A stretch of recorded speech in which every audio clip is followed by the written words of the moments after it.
but we are back. Ladies and gentlemen, welcome back once again. It's your favorite podcast, Keeping It Real, coming at you today with episode number 202, which I'm still in shock of the fact that I've made it this far, but we've done it, and I have got an amazing guest on tap for today's episode.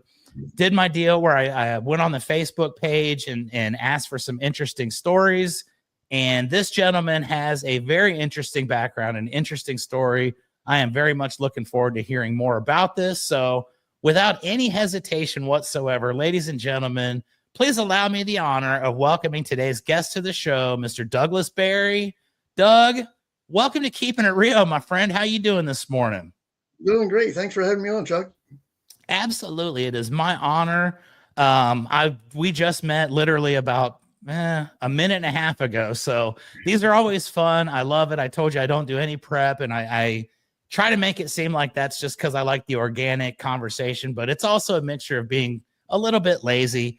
But we're here and we're going to have some fun. So why don't we kick this episode off with the first thing I always love to do, which is basically to throw the ball into your court and say, Doug, tell us a little bit about yourself, my friend. All right. Yeah. Well, I mean, I'll do the quick history here. Born in Phillipsburg, New Jersey, at the age of about 14 or 15, around 1979, we moved to Maryland to become poultry farmers, which I always say we were reality TV before reality TV came around. If you can imagine an insurance salesman, which was my dad, decided to move to Maryland to be poultry farmers. We knew nothing about farming, so we learned a lot in a hurry. From there, I joined the Air Force in the end of 1985. I don't think I'm lying to you. I think that's it. Did 20 years as armament system specialist. That is a bomb lamp, and standing there behind me, that's a practice bomb that I turned into a desk lamp. It's the heaviest desk lamp in the world because it's sitting in concrete, so it's about a 30-pound desk lamp. I tell my wife, if anybody breaks in, just grab the lamp and throw it at them. But yeah, we did 20 years in the Air Force, retired. Among other things, I mean, we did the ARCA thing, NASCAR stuff for a while, and I did try out for the Cincinnati Reds. I absolutely stunk, but I did it. And now we're doing book stuff, and also just something kind of new to me is I wrote a Christian song about 40 years ago, and I ran into somebody on LinkedIn who was able to put AI voice and music to it. That AI voice stuff is really good these days, and man, I couldn't believe how well it turned out. And everybody's like, dude, you got to do something with that. So you can actually find that on Spotify now. I released it as a demo and putting it out there to see if it gains any interest by any artists and they actually want to do anything with it. So kind of fun stuff. You only get one life. There's no practice life. So I say, go out and do things, man. Just don't sit around and wait for them to come to you. You got to go find them. Boy, that is the truth, and I can appreciate that. I've traveled all over the country and done all kinds of crazy things myself, and I don't think we're going to have any problem finding topics to discuss here. So let's go all the way back to the very beginning because I was unaware of the poultry farming aspect of life. Tell me how that is for a young man who, like you say, kind of gets uprooted, moved to a different part of the country, and are now going to be a part of something that obviously you probably never anticipated. How does one go about going from insurance sales into poultry farming to begin with? And what was that like as a young man for you experiencing that pretty drastic change in life? Yeah, the only good thing we had is our uncle was already doing that in Maryland. So when Dad pulled us up and sent us down there, he had a little bit of a safety net in our uncle. He could help out with some of the issues. But really, when we got to Maryland, the poultry farm we purchased was a non-working poultry farm, so we had to get it up to par again. And the farmhouse that we lived in was basically had no power, no water. We were basically camping in a farmhouse. And slowly and surely, you learn to, as stuff gets turned on, as you get electricity, as you get running water in the house. I mean, you just celebrate every little win. And that was quite an experience. Enough of an experience after we got up and running that I realized that poultry farming was not something I wanted to do the rest of my life. That was that was a lot of late nights. I don't know if it was necessarily hard work. It wasn't easy work, but it wasn't the hardest thing I've ever done in my life either. But just, yeah, just not for me. Just that's why I moved on and went into the Air Force. It just in the town we lived in, Marion Station, Maryland, Chrisfield, Maryland. It's in the Chesapeake Bay, Lower Eastern Shore area. And you either truck farmed, poultry farmed, fished, crabbed. Other than that, there really was no industry down there, and I didn't want to do any of that stuff. There were bigger, better things in this world that I wanted to do, and I wanted to go out and find them. Yep, I can definitely appreciate that. I've been there myself. Never poultry farming, but I know what it's like to realize that something's not going to be in the future for you, and then to move on. And I love the transition. You go from poultry farmer now into the Air Force. Tell me a little bit about your Air Force experience. I don't think I've had any Air Force members on Keeping It Rio. So thank you for your service first and foremost. But back in the, in the 80s, tell me a little bit about what it was like joining the Air Force and how you were able to develop your 20+ year career there. Yeah, that was quite an experience. I realized I wanted to be a part of something bigger than me. Industries were getting away from giving out pensions after 20 years. I know I wanted to get involved in something where I could, do a career and get a pension at the end. And it was quite an experience. For being about, I guess I was 20, 21 when I joined, but even though that's not necessarily a teenager, but to just uproot yourself on purpose and leave everything you love to go do something else was kind of rough. Basic training was, I was a little bit older than most of the guys in there, so I kind of knew it was all head game going in. So I tried not to let it get to me too much. But that was an interesting time. First plane I worked on was I went through my training on the A-10 Warthog. And I guess you could call my first love. That was my first plane. And to this day, I just love the A-10. I worked on the F-16 as well, but if you put them side by side, I'd work the A-10 any day. I love that thing. That was just awesome. Easy to work on. It was redundant systems. Had to read a lot of schematics. You got to understand schematics. I knew nothing about schematics when I joined the Air Force and almost failed out of tech school because of it. But I learned sometimes in life, you just have to realize that you don't necessarily have to understand why it happens. It just happens, and you have to understand that it happens.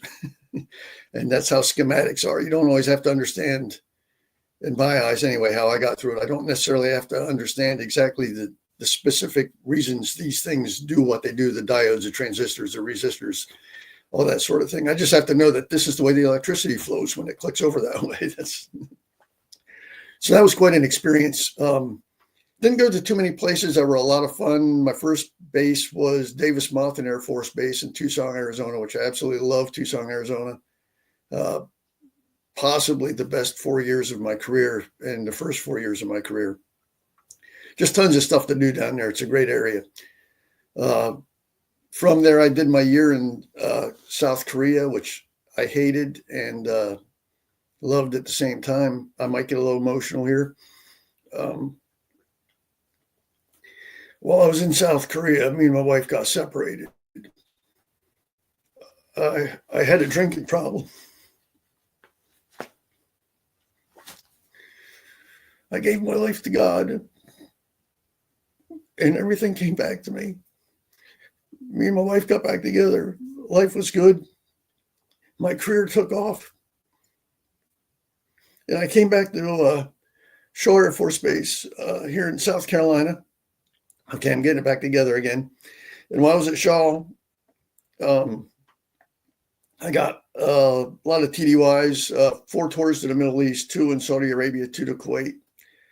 My first tour to Kuwait was the part of the third rotation in after we kicked Saddam out and basically bombed him out of Kuwait. So I got to see not necessarily war, but what it causes. So I got to see parts of Kuwait, which is really a pretty city. It was really nice right there on the Persian Gulf. And I got to see buildings blown up, just the devastation that war causes. The airfield we were on, Saddam took over and was using, so we ended up ourselves, before we got there, we ended up bombing him out of that airfield. So I got to see all the hardened shelters that they thought would work in times of war, where our munitions just blew giant holes through the middle of them. Cluster bomb units that we dropped for troop movements. Got to see the little divots in the concrete. I'd stand there and look down and see all the little divots. It looked like just about, 100 grenades were thrown in that area, and you just get little divots out of the concrete. I was thinking while I was standing there, it's like, man, if I was standing here 3 months ago, it wouldn't be so good. But we got through all that. And after I hit the 20-year mark, I decided, as I did when I was a poultry farming, it's like, okay, I've did my 20-year Air Force career. There's other things I want to do. Let's move on. And towards the end of that Air Force career is when I actually started working with Rich Woodland Racing, and we did some ARCA and NASCAR stuff. And that was really cool, because that's really what I wanted to do. And I was hoping maybe after my 20 years that would grow into something. And we had fun. He stopped racing after a while. It's hard to get sponsorship money when you're an up and coming team. Lord knows I tried to get him sponsorship money. I didn't know what I was doing, but I sent out just letters, because that was right when email was starting, I guess. And I was just sending out letters and emails daily, trying to get a sponsor on board, but to no avail. But it was a good time. Yeah, I'll tell you what, it's very topical, because a couple weeks ago I had former NASCAR star Jeremy Mayfield on my podcast, and I also had a buddy of mine who worked for an ARCA team for Daryl Basham back in the day. Oh, yeah. And both of them we were talking heavily about sponsorship and the importance of it and the scarcity of it, especially in modern times, with the way that the sport has evolved and the expenses that go along with that. And yeah, that's pretty cool. Racing is a passion of mine as well. I've been to a lot of races over the years, and I really, really I don't love NASCAR anymore. I'm just going to put that out there, but I used to. And it's something that people can really bond over, and people can say, you know what, this is cool. So there is something that you also mentioned in there, and I kind of want to ask about this before we get into the ARCA, and then we'll get into what you're doing in modern times. But the Cincinnati Reds. I grew up in Ohio. I've been a Reds fan my entire life. I think they're the coolest team. I've got Cincinnati Reds golf head covers on my clubs, and I used to get the MLB package so I could watch all the games and all that stuff. Kind of grown away from that over the last couple of years. But tell me a little bit about this. At what point in your life did this Cincinnati Reds experience happen first? And what was that like for you? Because you kind of said, maybe like a Bob Uecker type experience where it was more of a story and it was a lot of fun, but, don't look for me in the Hall of Fame anytime soon unless I'm there, kind of visiting. So tell me a little bit about the experience with the Cincinnati Reds and how that all came about. That was actually kind of a last minute thing. As I say, you got to just take your shots, right? And so I happened to, back when newspapers were still around, if I'm not mistaken, I happened to see they were going to hold an open tryout at one of the local colleges. And I don't remember the name of the college. And I'm like, oh, that'd be fun. And I'm looking at the calendar. It's like, okay, I got like 2 weeks to get ready for this thing. And I always did like softball. I played Little League as a kid and stuff. So, I had the basics down, but I sucked at it. And I'm like, I'm going to go out there anyway, just so I can say I did it. Because I like to do things just so I can say I did it. It's like, you know what? I did it. How many other people can say they did that? I don't know. But so I got one of my buddies from the Air Force to go out to the ball field with me and hit me some ground balls. And I knew none of it was going to be at the level that the college kids I was going to be there with were at. But I was just going to try to maybe not make myself look too silly. And I got out there, and I'm the oldest guy out there, and you got to fill out this little, they give you a little index card, and you got to put all your pertinent information on there, any surgeries you had, your name, address, all that stuff, surgeries, all that sort of thing. And then they get you out there. Probably the best part about that whole thing for me, which scared me at first, was they put me on third base when everybody was batting. And I'm like, man, stuff comes down there pretty hot and heavy sometimes at third hot base. Corner for sure. I was a little concerned about that, and I played it a little deeper than I probably should have. But I didn't miss anything. So that I overthrew the first baseman every time I chucked over there, but I didn't miss anything at third base. So that was the thing. Batting was quite an experience. I've never even attempted to bat against somebody at a college level, and it may have been the first time I've heard a baseball make noise when it went past me, and that got my attention pretty quickly. And he was throwing them kind of tight at my knees, and I remember yelling to him, "It's like, just don't hit me. I'm just kind of here for the fun of it. Please, I don't need to take an 80-mile-an-hour fastball off a shin. I'm not here for that." And of course, I don't think I hit one single ball. There's just no way. But it was a good experience, man. I mean, I learned a lot. I stuck around and watched the scouts do their little thing, compare notes and everything, and everybody else had left, and I'm still sitting there because I just wanted to go down and tell them, guys, thanks. I know I was just here to be here, and I didn't have any experience, but you didn't kick me out. You're real cool about it, and let me do my thing. And they're very appreciative that I said that to them. So it was a good time. Yeah, that's an amazing story right there. And you don't get to do stuff like that nowadays because, obviously it's not the same as it was back then, but that's pretty cool. You just, a newspaper article saying, "Hey, come try out for the Reds." Let's go try out for the Reds. I can definitely respect that. Sounds like your skill level is about the same as mine. And I always blamed it on the fact that I was blind and I couldn't see the ball. But the truth of the matter is I could see it just fine. I just couldn't hit it. But I used my blindness to my advantage there, and that got me out of my baseball career at a relatively early age. So I can definitely appreciate that. That is a really, really cool story. Let's move forward a little bit because we just talked a little about the ARCA career. So how does someone go from poultry farmer, Air Force, attempted Major League Baseball player, now into a career at major league levels for auto racing?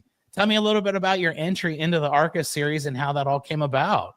That was fun, and that was kind of the same thing. I took a little hiatus from working on the flight line and loading bombs on the A-10, and I worked with one of my buddies as a door manager, which is a very mundane job, but it has to be done. And thankfully, I only did it for a year.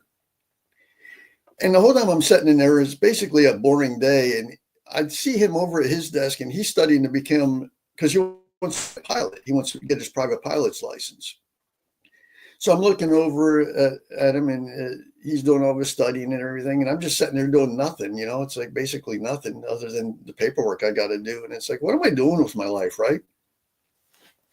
He's over there chasing his goal, and my goal was always to get involved in racing. So I started taking the opportunity. And again, it was a lot of letters, a lot of emails, just the teams all over the place, searching. I think the internet was a little bit bigger then, and I could search at least for team addresses and that sort of thing. So about 300 letters later, I came across Rich Woodland Racing, who was they were going to do an Atlanta race, if I'm not mistaken.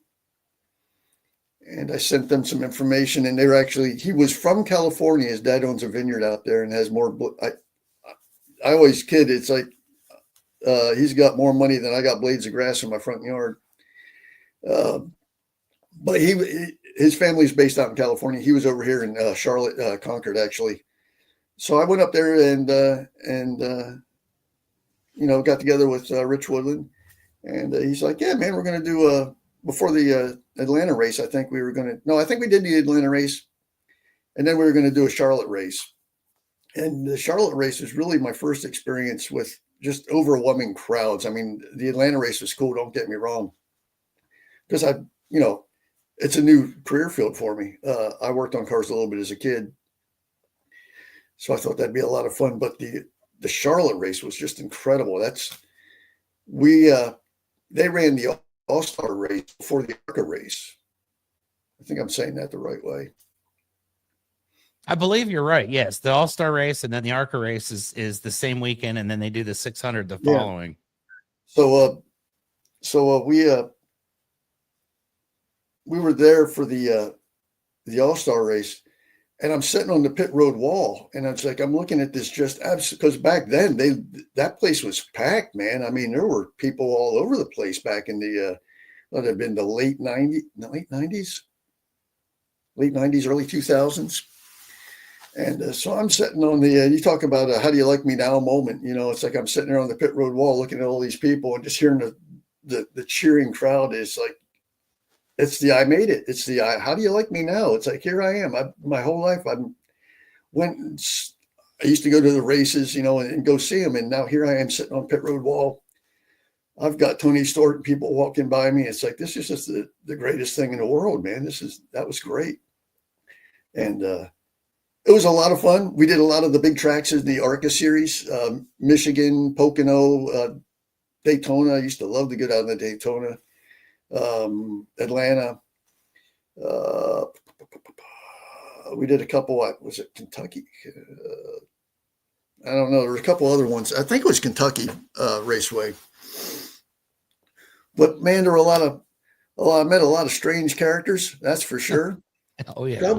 Probably one of my coolest moments was we were doing an ARCA race in Daytona, and we're pushing the car through the garage area, and I hear this very unmistakable voice come from behind me. Hey guys, you mind if I draft with you a little bit?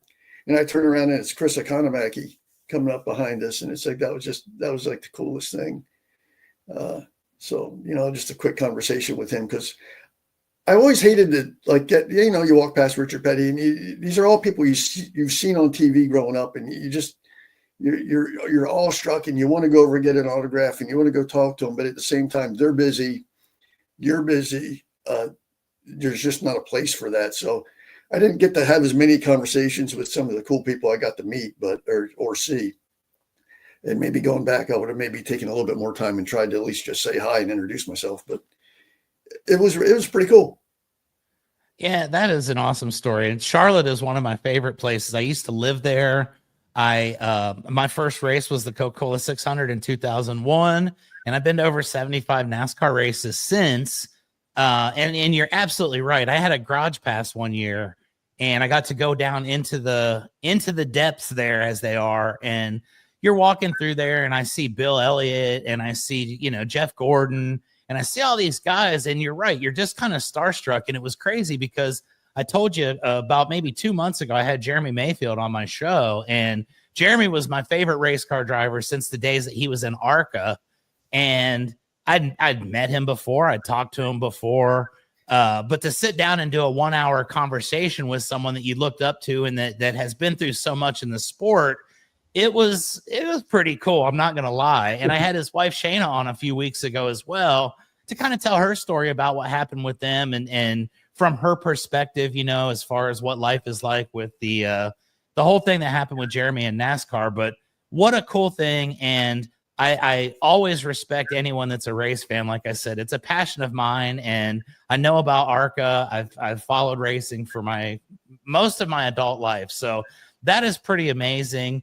And ladies and gentlemen, that is what we call the warm-up to the main event. We've just kind of gone through the preliminary events in life that have gotten us to where we are now. And now I'm speaking to an accomplished author, a gentleman who is doing a lot of cool things for children to give them wholesome entertainment and so on and so forth. And the real main topic of our discussion today is that you are an accomplished author. So let's talk a little bit about that, because you've gone through a basically the gamut of things in life. You've gotten to the point now where it's like, well, what else can I do cool?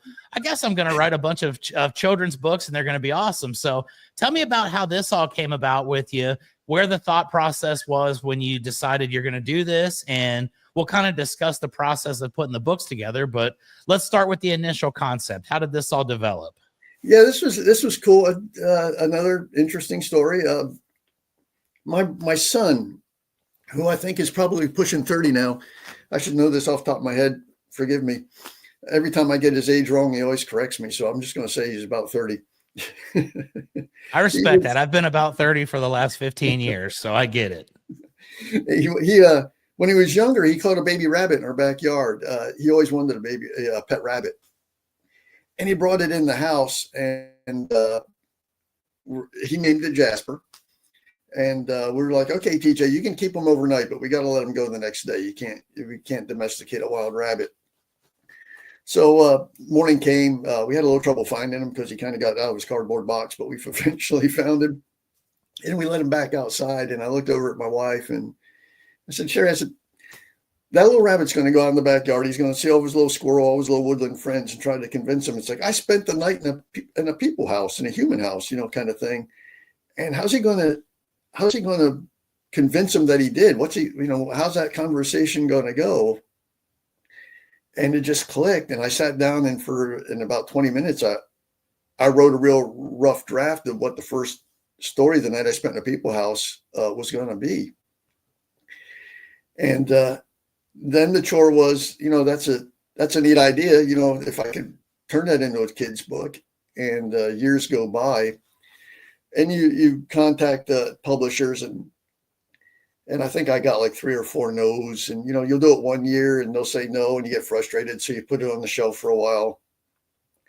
And another year goes by, and you're like, well, whatever about that book thing. Let me, I'm not doing anything this weekend. Let me take a couple more stabs at that. And so the years get away from you. So there's a good period of time between when the actual catching of the rabbit happened to the point to where it was actually published. Eventually, Fulton Publishers read the story and they're like, that's a cute little story. And that was about the time that COVID hit as well. So I'm like, well, I'm still working I was working at Lowe's at the time. So I was still working, but basically there was a lot of people not doing anything. And I'm like, well, let me see if I can get this thing going. I had some extra money coming in because I was one of those frontline workers. The Lowe's folks wanted to keep you there, so they were throwing bonuses your way. And I don't want to say I had extra money, because whoever has extra money, but I used the bonus money to go ahead with the publishing through Fulton Publishers. And I thought I'd sell like 30 copies, and I quickly sold about 500 copies. And everybody started asking me, well, what are you going to do next? What's next for the Jasper and Friends crew? And so that led to the second book, and now a third book, which just came out in September.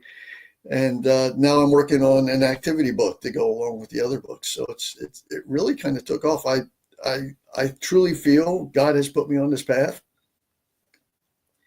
So I'm going to just kind of, walk it as far as I can and see where this thing goes. That is tremendous. And, it's amazing when I talk to different authors, everybody's got a different story about how it all came about.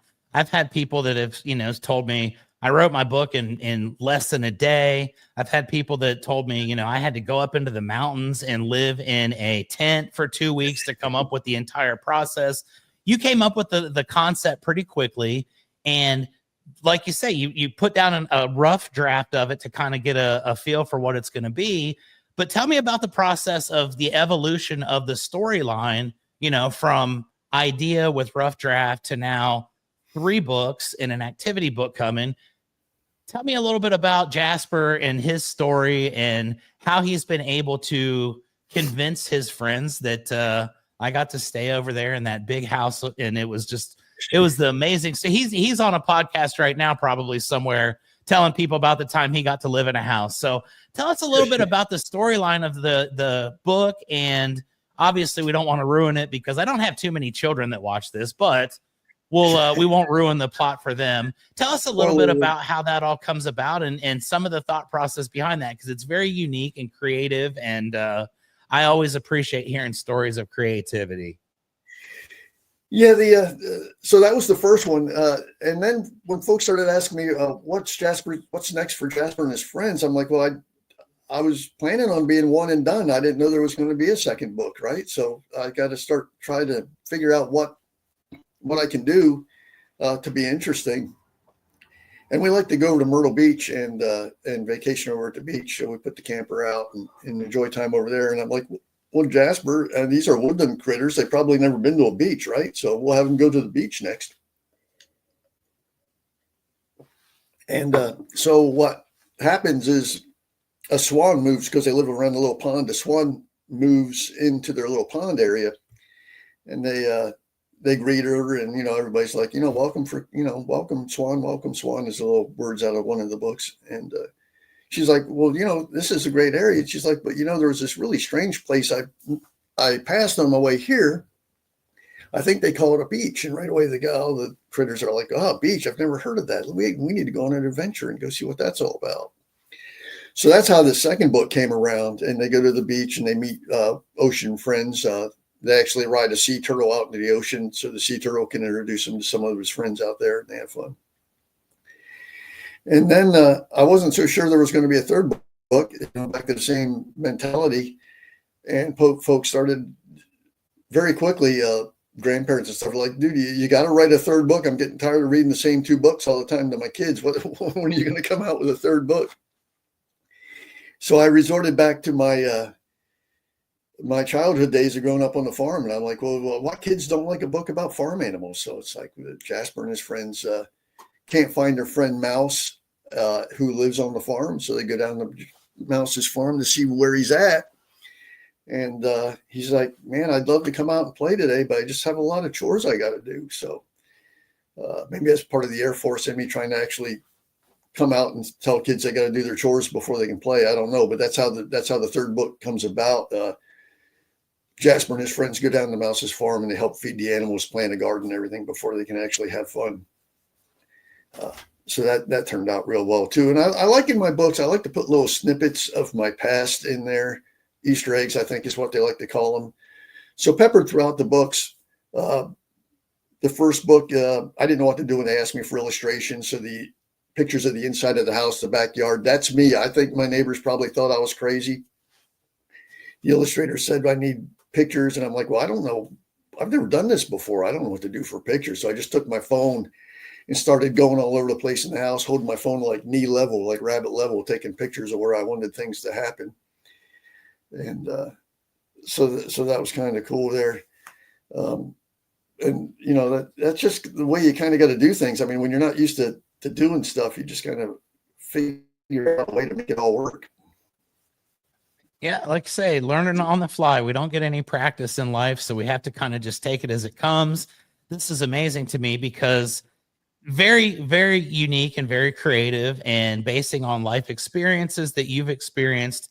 I was going to ask you, is there going to be potentially in the future, Jasper wins the Daytona 500, Jasper wins the World Series, Jasper flies a fighter plane. There are many different things that this gentleman can ultimately end up doing, but it's really cool. And I want to ask you, the target audience for Jasper and Friends, what age ranges are your books ideal for?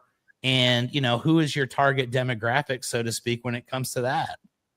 Yeah, pretty much 0 to beginner readers. And that's probably the most touching part I get is these books are cool, and I had fun writing them, and kids really enjoy reading them or having them read to them. But I'm starting to get feedback where kids are actually learning to read using my books, and it's like, man, that's what it's all about right there, right? It's like I'm actually impacting somebody's life, so that's pretty cool. But yeah. That is cool, and that's like you say, there's a higher calling. It started off as a concept, but now you're realizing you're actually changing lives through this, and it's something that you've got passionate about because of that. And you realize that, there are many opportunities to do something good in this world where, quite frankly, the world is lacking in that mindset right now. And I love to hear about that. I've had some authors who have written fairy tales and things like that, but this is something that's practical that can be applied to the real life. Like you said, teaching responsibility, being entertaining while also, teaching a very valuable skill, which is to learn how to read. And you're going to change lives for, Lord only knows, decades, maybe 100 years from now, a small child picks up the book and learns how to read because of your efforts that you're putting forth now. So kudos to you for that. I do want to ask, what does the future look like? Obviously, you just told me that each one has kind of been like, well, this is probably going to be the last one we do. But as it continues to grow and develop and you start getting more of an audience and people are reaching out to you, telling you about the changes and the differences you're making in lives, maybe this becomes more of a, hey, this is something I'm going to probably do for the rest of my life, maybe. What does your initial plan look like right now for the future of your series? Do you have any plans for the future? Is it just kind of one of those, hey, I might go outside today and see something that triggers an idea and we, write a completely new book off of that? I've actually got a fourth book in the works. Let me spin around here real quick because this kind of changed my perspective. I was on LinkedIn and I got hooked up with Dave Knoll. He's I believe a two-time was it Academy Award winner or something for he produces TV shows, game shows, and that sort of thing. And he wrote a book called The Visionary in Charge. So after getting hooked up with him on LinkedIn, I bought his book, and he goes through a bunch of things in there about being an entrepreneur and how to go about it. And one of the experiences he had was somebody told him once, when you're thinking about producing a TV show, it's like, don't think big, think huge. And that really resonated with me. Like you expend the same amount of energy to think big or think huge. So why limit yourself? So with that in mind, we're doing the fourth book for Jasper, which I've got about probably 75% written. Is a little bit more to it because it's his Christmas book. Everybody's like, Jasper needs a Christmas book. So we're working on that now. But by reading his words, Dave's, I'm trying to expand. I want to. We're doing the activity book. I've actually came up with a board game, which is, I found out, way too expensive for me to make at this point in time. But we got a board game in the works. We've got thinking about cartoons. So we had a Jasper jingle made, which you can find on my YouTube channel. Another LinkedIn contact put AI voice to that and tuned to that. So that's, I'm a little bit like one step closer to maybe actually having a cartoon. I now have a jingle. And there's just all kinds of things just rattling through my mind. Once you tap into that energy, man, I'm telling you, you can't turn it off, and it drives you crazy, and you can't even relax anymore. Because when you do sit down and relax, you just think about what's the next social media post, what's the next angle I can use to maybe try to broaden the reach of Jasper and Friends. What's the next connection I need to make on LinkedIn, or through a podcast like yours. What's the next path I need to take to just drive this further and further. I mean, my mind wanders. I mean, I'm thinking, putt golf courses all designed with Jasper the Rabbit stuff, low 4-foot Jasper the Rabbits peppered throughout the putt golf course so they'd be kid height, And all that stuff just starts racing through your mind. I got a book on a Walt Disney biography, so I'm trying to read up on Walt Disney and how he turned his one little idea of a mouse into such a big empire that it is today. Definitely trying to tap into folks who have walked this path before me and try to see what they did, what kind of angles they used that I can incorporate into my own path. But that's the way I'm looking at it now. Nothing's too big. No idea is too grand. Is there a Jasper the movie at some point in time? Who knows? Could be. Yeah, like you say, the sky is the limit. And as soon as you stop believing, the dream kind of dies right there on the vine. And sounds like you've got no intention of letting that happen, which is awesome. And I really am looking forward to, now I understand, what's gone into the story and everything. I'm going to follow your journey for the rest of my time on this earth as well, because I'm interested in seeing how far you can take this. Like you say, Walt Disney started somewhere, and maybe one day we're taking the children to Berryland or Jasper World or something like that. I do want to get back in just a little bit. I kind of deviated off of the thought process in my mind. I always love to ask when I have authors about that publication process. And it's come to my attention that there are no, black and white way that this happens. Everything is unique. Every story is different. Every experience is different for authors, for getting their stuff published, for getting it out there. You talked a little bit about having, illustrators. You've got, a publishing company that's helped with yours. I've had people that have self-published. I've had people that have gone that route. I want to ask a little bit about your experience with the publication process. Tell me how that works out for you. Like you say, you send out a lot of feelers, a lot of ghosting probably going on. You probably don't get a whole lot, of responses, but then you do get a reply that says, "Hey man, we like this idea. We'd like to do something." Tell me a little bit about that and how that process worked for you.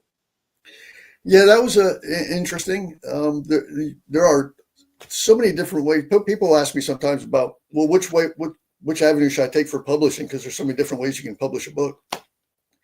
And I tell them it's really a personal choice. It's like, how do you want to do it? What do you expect to get out of it, kind of thing. I chose what they call a hybrid publisher. You submit your manuscript, they look at it, and they say yay or nay. The process, the first book, the second book went pretty smooth. The third book, I had trouble getting on the same page with the publishing company. But one thing you got to do when you're going through this process is not rush anything. If anybody out there is thinking about publishing a book, take your time. When the publisher gives you stuff back to look at, and give them the thumbs up or thumbs down on the direction they're going, take your time, make your changes. It drags the book out. And I know everybody's in a hurry to get their book out on the market. But if that's good enough, kind of thing, then your book goes out on the market. Every time you see it, you're going to be like, oh yeah, I really wish I had changed that. And then don't get yourself into that mindset. You want to make sure you get it all the way, exactly the way you want it, before it hits that point. But other than that, I mean, it's been pretty good. Now with the activity book, I'm doing it a different route. I'm not going through the publisher. I'm going through Amazon publishing, which means a lot more of all that stuff that I'm paying somebody else to do now. I have to figure out how to do myself. Page formatting, cover design, page layout, all that stuff I got to take care of. And luckily I do have a good connection from LinkedIn as well. I mean, LinkedIn's been great for me. That there's such a wealth of information on that platform. So I hooked up with a graphics designer who actually was the same guy that did the music and voice for the Jasper jingle. He does graphic design as well.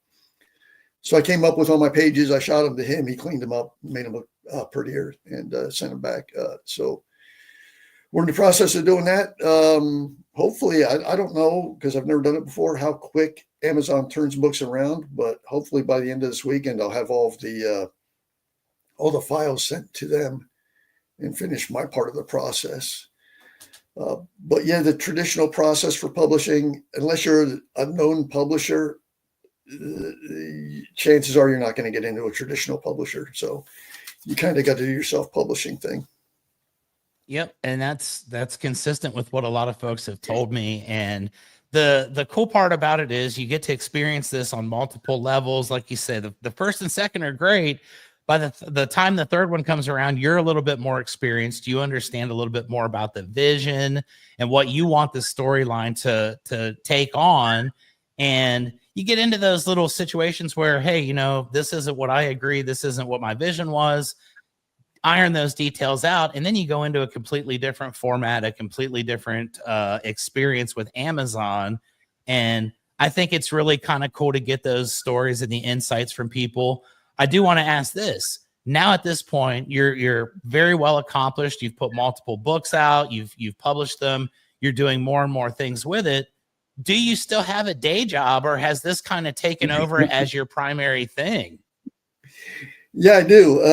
Now I did just turn 61 this month, so I'm planning on retiring at 62, the beginning of next year, and get Social Security. And I'm hoping I can do more book stuff at that point in time, to go to more of the book signings, the book fairs, that sort of thing. But for right now, yeah, I still got my 9 to 5, and I like to just call this a hobby. But yeah, at some point in time, I had a day off not too long ago, and I had a TV interview and a podcast.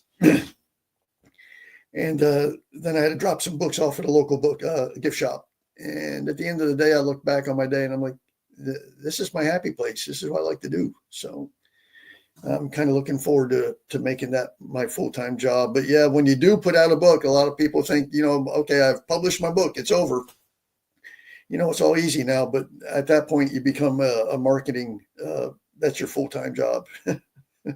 And you got to learn on the fly very quickly how to do marketing. I just use the shotgun effect. I just put my stuff out all over the place, multiple social media stuff, and just hope for the best.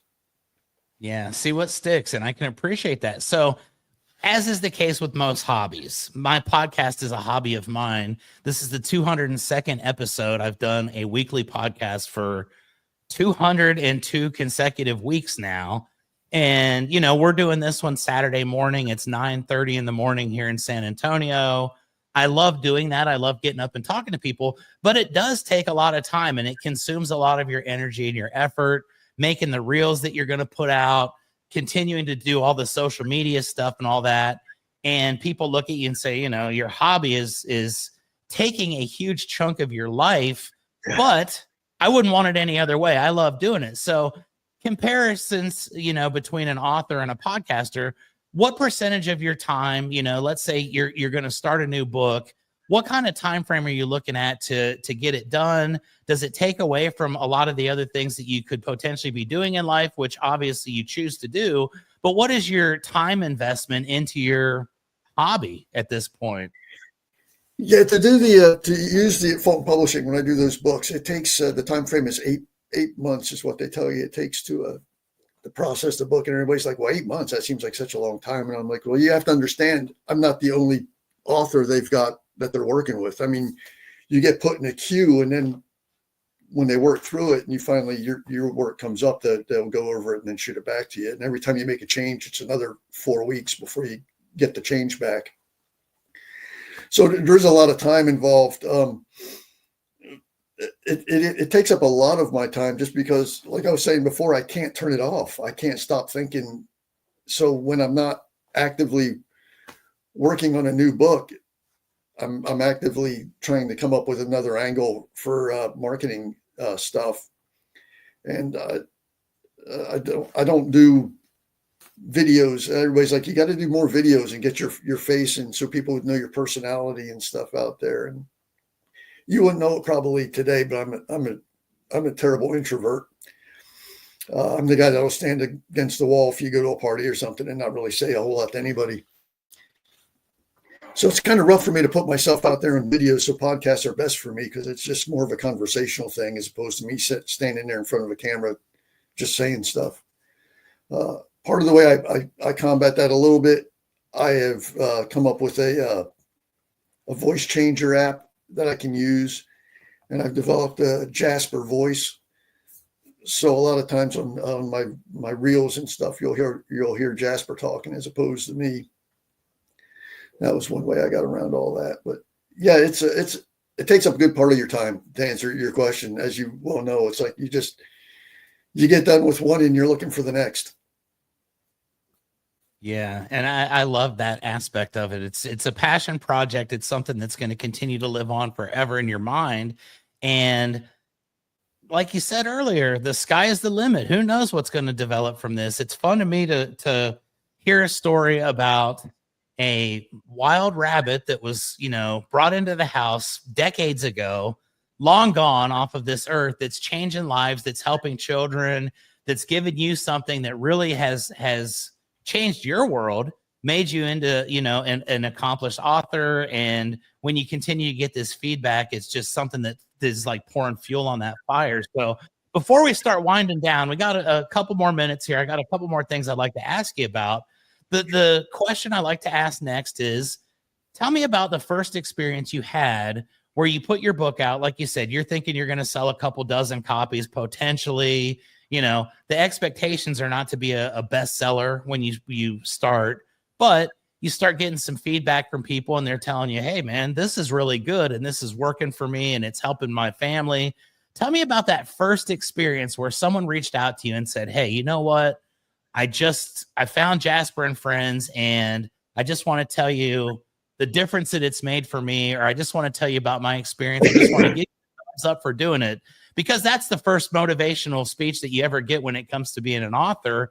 Tell me a little bit about that one, because everybody's got a different story about the first feedback that they received on their book. Yeah, it's and I might get a little emotional again because it's kind of cool.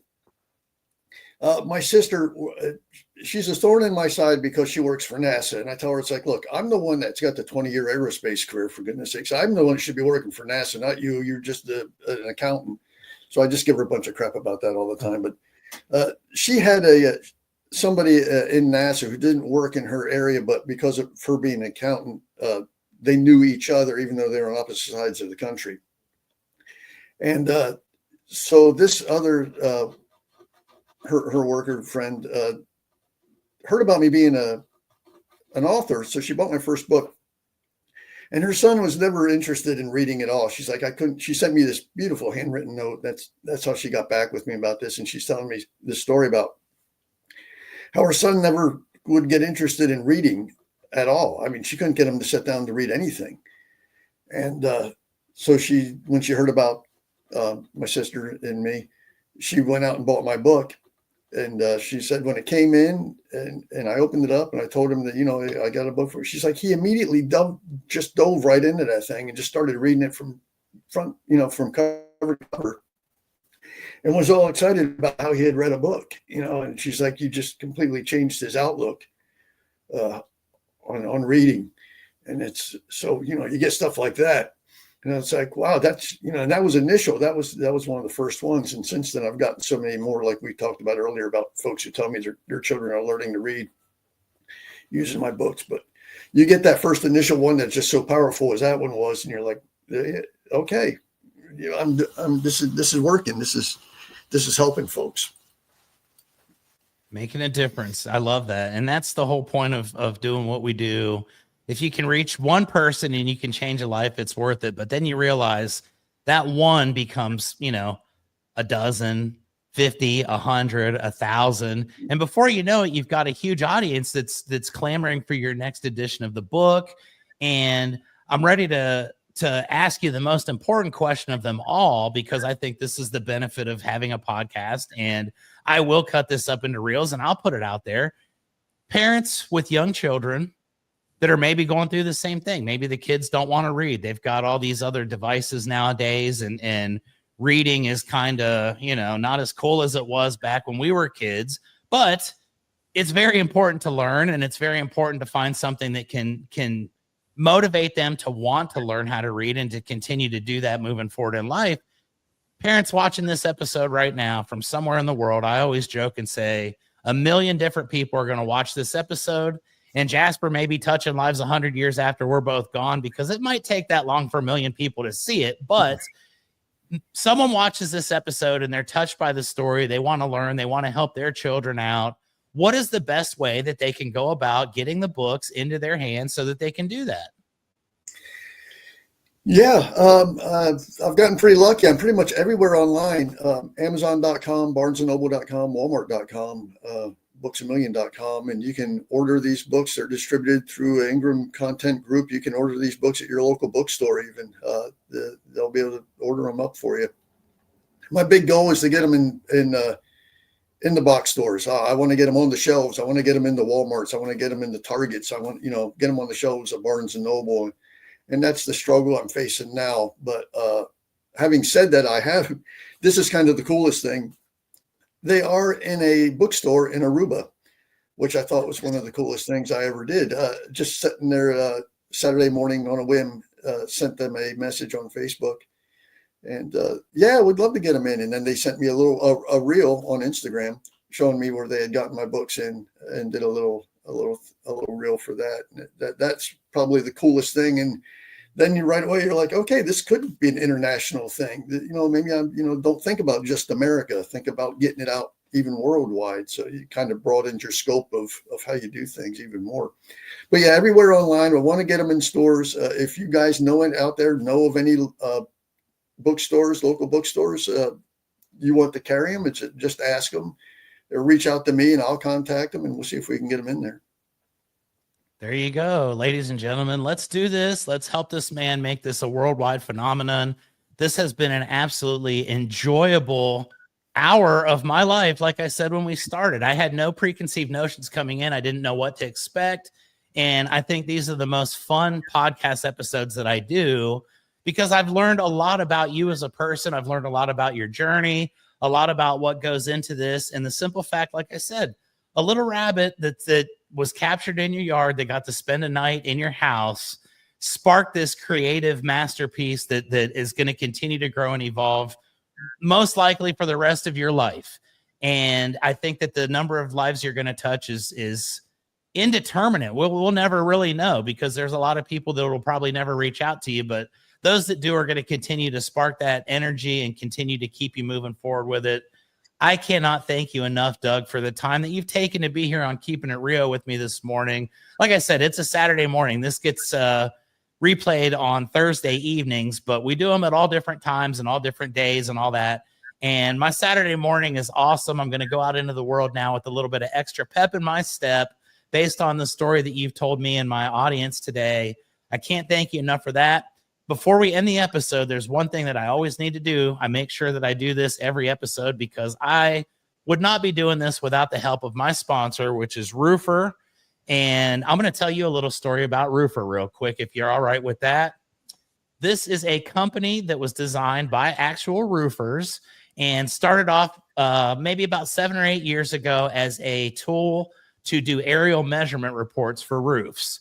One of the most time-consuming things we do as roofing contractors is go out, do the assessments on the roof. And prior to, 10, 15 years ago, you'd take a tape measure out there and you draw a little schematic and you'd measure everything out. And this was back when math was a thing that was actually popular and you didn't have a cell phone that could do it all for you. You'd have to decide, come up with all the areas and all the numbers, crunch them all together. And my friends at Roofer were doing roofs at that point. They decided, hey, let's come up with something that's going to be a little bit more efficient. And there's an aerial measurement report that they started. Since then, it has evolved into what I believe is the best software program in the roofing industry. They've got a full service customer relationship management program now that literally can get you an instant estimate on your roof in under 2 minutes. You can get multiple options to decide from based off of that technology. And as a contractor, I can take you from that very initial contact all the way through the final payment. We order all of our materials. We put all of our work orders together. All of our photos are included in the files, and it does a lot of the automated follow-ups for us and all that cool stuff. And Roofer is going to continue to evolve into the future here. I love everything that they do for me. They've been my sponsor. We're going on our 3rd full year of sponsorship now. And I always tell my roofing contractor friends, which there are going to be several that watch this that are in the roofing industry as well. A lot of parents, a lot of different people, but my core demographic is my friends in the roofing industry. And I always say, if you guys are watching episode 202 and you still haven't signed up for Roofer, you haven't watched the last 100 episodes, because every episode I tell you, this is the greatest thing since sliced bread. You guys need to be a part of it. So thank you to my friends at Roofer. Doug, if you have any last final commentary, any last parting shot that you'd like to give to my audience, I give you the floor for the next minute or so to do whatever you'd like. And I thank you so much for taking the time to be here. Well, thank you. And yeah, I do, because I've learned something along the way, this crazy life of mine. And it's get the word failure out of your vocabulary. It's not failure, it's learning. And if you push through all those learning experiences, you'll get to the success on the other end. If you let failure into your life, it will absolutely lock you up. You won't accomplish anything. You got to push through it and get to where your goal is. The only time I read this somewhere is the only time you fail is when you quit. So don't stop. If it's something you're that passionate about, just dig your way through it. And you're never too old to start something new. I was about 55-ish when I started this author stuff. So age is just a number. If it's something you want to do, just go for it, no matter how young or old you are. That is absolute wonderful advice. And I've experienced that in life many times. The one thing I've never done is given up. I've done things that haven't worked out exactly as planned, but you know what? I always tell people that is just the blueprint for your future success. And I really appreciate your mindset. I appreciate you taking the time to be here. And before we bid adieu to our audience for the day, I'd like to thank everybody that watches Keeping It Rio. It means the world to me. I get a lot of feedback from people that I never would expect. And that's what pushes me to keep doing it, besides the fact that it's fun. When I started this podcast almost 4 years ago, I told myself, I don't care if anybody watches it. As long as I enjoy doing it, I'm going to keep doing it. And I've gotten to speak to people from all over the world, all different walks of life, different career paths, different life journeys. And it means the world to me because I get feedback from people all over the place. And thank you guys for that. I always recommend, tell your friends, tell your family, go outside and start screaming, keeping it Rio, keeping it Rio. And when someone asks you what it is, give them a link so you can watch my podcast. Always give me the like and subscribe on the social media and the YouTube channels. And until next time we meet, ladies and gentlemen, this has been episode 202 of Keeping It Rio. And I always end my podcast with the worst and most corny tagline in the history of anything. And that is, always remember to keep on keeping it Rio. We'll see you guys next week. Thank you very much for